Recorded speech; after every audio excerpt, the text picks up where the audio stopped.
Assalamualaikum warahmatullahi wabarakatuh dan selamat berjumpa lagi bareng saya di channel Teknisi Digital. Di video kali ini saya mau memperbaiki sebuah kipas angin merek KDK yang nggak mau hidup sama sekali. Kipas angin ini udah hampir mau dibuang sama yang punya. Gimana cara memperbaiki kipas angin yang nggak hidup sama sekali seperti ini? Tonton terus video ini sampai habis. Jangan lupa untuk klik like, subscribe, dan membagikan video ini ke teman-teman kalian. Jadi pertama langsung aja kita lepasin tutup keranjang bagian depannya seperti ini. Kalau misalnya kalian susah untuk membukanya, kalian bisa menggunakan obeng dengan membuka baut dan murnya. Kalau misalnya udah bisa melakukan cara seperti ini tanpa menggunakan obeng, langsung aja.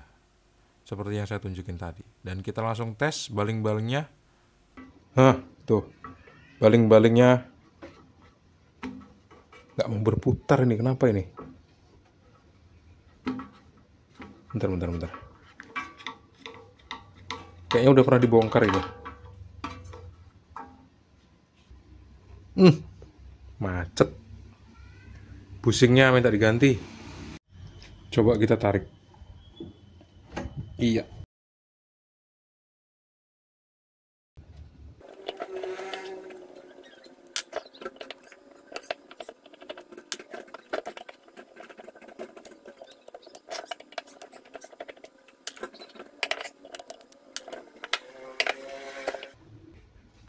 Kita buka dulu spinya.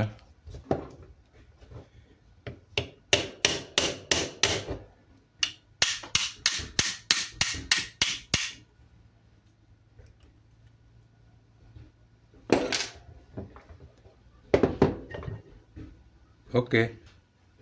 Ini dia biringnya. Oh, pakai biring ternyata. Yang bermasalah di biring belakang.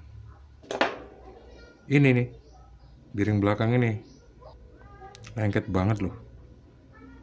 Biring ini bisa dijangkaunya hanya dengan cara melepas as tengahnya. Tapi karena asnya nggak bisa dilepas ya akhirnya biringnya nggak bisa dicopot juga. Coba kita semprot pakai cairan pembersih dulu deh. Mana tahu dia bisa lepas. Sambil kita tunggu. Sambil kita puter-puter. Kayaknya mau nih. Udah mulai ada pergerakan soalnya. Oh bener, mau. Ampuh juga cairan pembersihnya. Ini dia penampakannya. Kita bersihkan dulu ya. Ini biringnya memang minta diganti yang bagian belakang. Bagian depan juga. Biring yang pertama udah saya lepas. Ngelepas susah banget, saya nggak sempat syuting waktu itu. Dan biring yang kedua ini harusnya bisa dilepas. Caranya ya dengan menyodoknya aja keluar. Tapi ini nggak bakal bisa dilepas kalau misalnya karat-karatnya ini nggak kita bersihkan dulu. Kita bisa membersihkannya dengan cairan pembersih PCB, dengan cairan pembersih yang standar itu, atau kita juga bisa membersihkannya dengan thinner. Kalau misalnya cairan-cairan itu kira-kira nggak ready atau karatnya itu terlalu banyak seperti ini, awalnya kita bisa membersihkannya menggunakan kikir seperti ini guys, pelan-pelan aja sampai bener-bener hilang semua ini karat-karatnya. Nanti baru kita bersihkan pakai cairan pembersih. Pas sudah kita bersihin pakai kikir, kita bisa semprot pakai cairan pembersih.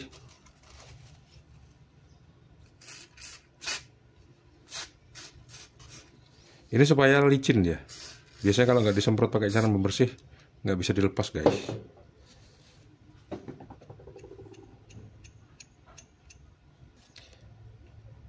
Ini kita congkel spinya seperti ini. Nih, kita simpen dulu, jangan sampai hilang.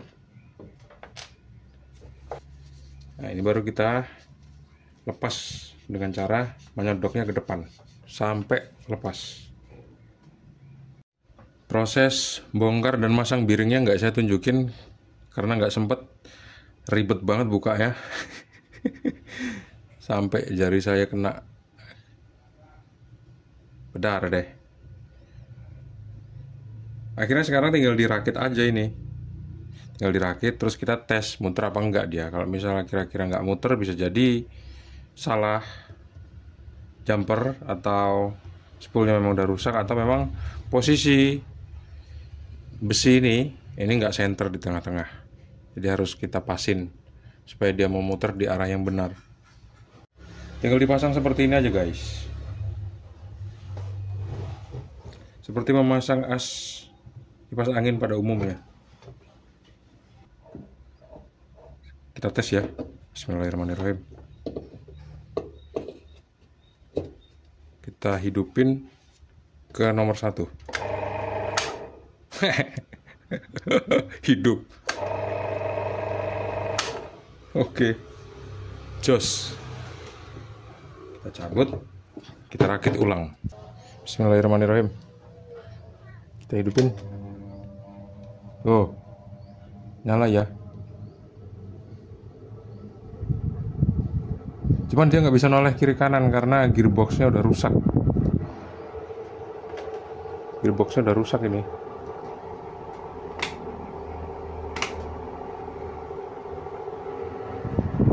Nggak ada penggantinya soalnya. Kita hidupin nomor 2. Tuh dia lihat nih. Nomor 2 lebih kenceng. Oke. Sekarang kita hidupin nomor 3. Dan kenceng banget nomor 3. Oke. Kipas angin ini akhirnya udah sembuh setelah mengganti bearing 2 buah. Jadi secara singkat kayak gitu aja cara memperbaiki kipas angin yang baling-balingnya macet. Itu ya disebabkan oleh bearing yang macet. Kalau misalnya kita ganti satu nanggung, jadi kita ganti dua-duanya. Meskipun dalam kasus ini cuma satu aja yang kita temukan kerusakannya, yaitu di bagian bearing belakang. Ada beberapa hal yang nggak aku tampilkan di video ini, yaitu cara untuk memperbaiki pengkabelannya. Sebetulnya di dalam kasus ini, kasus kipas angin yang pernah diservis seperti ini, aku menemukan beberapa problem, yaitu penjamperan yang salah. Terus kita harus memperbaiki penjamperan itu karena thermal fuse-nya putus. Dan setelah penjamperannya tuh diperbaiki, akhirnya kipas angin ini benar-benar bisa sembuh. Arus listrik bisa masuk ke spool dan akhirnya bisa memutarkan baling-baling. Untuk video gimana cara memperbaiki pengkabelannya, kita akan jumpa lagi di video berikutnya guys. Dan kita juga akan bahas di sana trik-trik supaya kipas angin yang rusak yang ingin kita perbaiki itu nggak menyebabkan kerusakan lanjutan pada bengkel kita atau pada rumah kita. Jadi sebelum kipas angin yang rusak itu kita colokin ke arus listrik 220 volt, ada beberapa hal yang harus kita perhatikan. Yang pertama, kita harus memastikan kipas angin ini nggak terjadi hubung singkat alias korslet. Cara untuk mengetahuinya, kita harus menggunakan avometer digital. Dan beberapa trik yang lain. Jadi aku harap kalian nggak melewatkan video selanjutnya yang bakal aku upload, yang bakal aku tayangin di channel Teknisi Digital, karena insya Allah video itu bermanfaat. Terus kalau misalnya kalian pengen beli part yang kira-kira berguna untuk kalian seperti dinamo kipas angin atau motor kipas angin, toolkit elektronik, cairan pembersih, thinner apa yang bisa digunakan untuk membersihkan elektronik, cairan pembersih model apa, kalian bisa cek di keranjang putih di bawah. Terima kasih sudah menonton. Jangan lupa untuk klik like, subscribe, dan membagikan video ini ke teman-teman kalian. Sampai jumpa. Assalamualaikum warahmatullahi wabarakatuh.